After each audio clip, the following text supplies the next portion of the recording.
Masa selepas kemenangan tersebut, PAS dia bergerak lebih bersendirian di negeri-negeri tersebut. Sebab kalau kita cakap Perlis, Kedah, Terengganu, Kelantan, ya dia PN, tetapi ya more PAS punya kerajaan. SG4, agenda PAS. SG4 ni the state government yang dipimpin oleh PAS. Bersatu tak terasa macam PAS ni dah dapat nilai tambah daripada Bersatu, lepas ni dia mengorak langkah sendiri dan dia start kata mungkin calon Perdana Menteri lepas ni boleh datang daripada PAS dan sebagainya. Ini dinamika dalaman PN. Saya ucap terima kasih lah pada KJ. Dan patutnya saya ingat keluar sekejap ni ramai juga pengikut PAS ni. Supaya mereka mendengar pandangan KJ mengatakan janganlah buat hanya jangan tapau semua saja. Saya tanya soalan. Soalan itu bila KJ kata itu yang you dengar. Saya sukalah supaya kalau saya sebut nanti orang PAS kata ini itu hanya datang daripada. Maknanya ramai rupanya. Okay. So this is what we are trying to resolve. Trying to make sure that apa pun yang kita lakukan ini atas tiket Ikatan Nasional.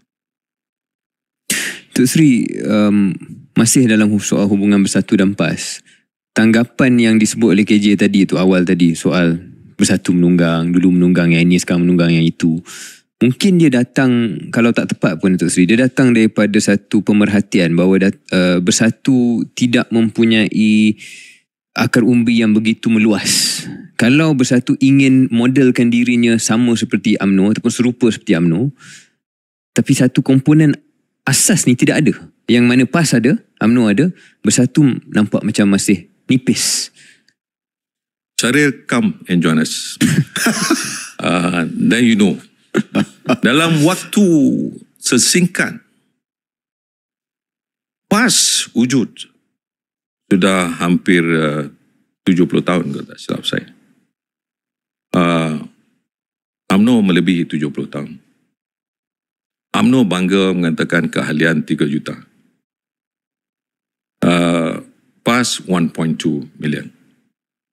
Kita dalam masa 8 tahun sudah mencecah melebihi 600,000.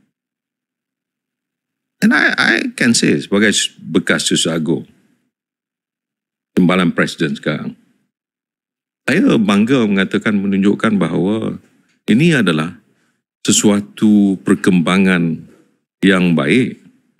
It's not easy untuk mencapai angka yang begitu rupa dalam waktu yang sesingkat. Sebab kemudian bila dah tertubuh hanya 4 tahun berpecah pula. Sebab ketika tu berpecah, ada pejuang pula lagi. Betul. And then kemudian kita bersendirian. Pecah pula lagi di Sabah bila they form GRS. Tetapi hari ini we have more than 600,000. We can be very proud to say bahawa kita juga sudah mula bertapak dan mempunyai the roots at the di bawah sana. Dia satu Tuk Sri yang kalau saya boleh tanyalah, sebab pemerhatian